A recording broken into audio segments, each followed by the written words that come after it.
எனது பேர் கமில்டன்.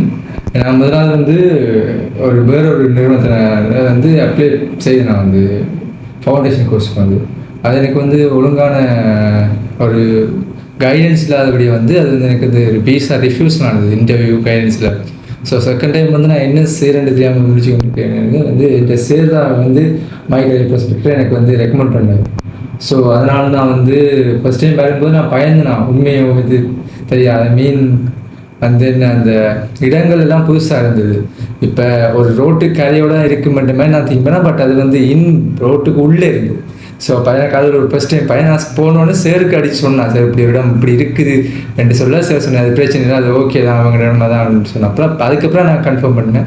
அதுக்கப்புறம் ஃபீஸ்லாம் பே பண்ணி அதுக்கப்புறம் மிஸ் வந்து எத்தனை நான் ஃபஸ்ட் இன்டர்வியூ இந்த 4வது இன்டர்வியூவில் கூட மிஸ் வந்து சரியான ஒரு சப்போர்ட் தந்து ப்ராக்டிஸ் எல்லாம் நிறைய தந்தோம் மிஸ் வந்து. அப்புறம் கடைசி ஒரு மாதிரி கஸ்ட் இன்டர்வியூ பாஸ் பண்ண விசா இன்டர்வியூ வந்து விசா இன்டர்வியூ கூட மிஸ் வந்து நான் ப்ராக்டிஸ் வந்து மிஸ் தானாக கேட்டு ப்ராக்டிஸ் தந்தது. ஸோ இப்போ அந்தளவு வந்து ஒரு கைடன்ஸில் அவங்களுக்கு ஒரு பெரிய ஒரு ஃபுல் இது ஒன்று இருக்குது வந்து என்னை பொறுத்தவரை. மற்றாக்களை ஒப்பிடத்தில் மை கரியர் ப்ராஸ்பெக்ட் பெஸ்ட் தான். நான் ஆல்ரெடி வந்து 2-3 பேர்ட்ட சொல்லிட்டேன் 2-3 பேர்ட்ட ஆல்ரெடி.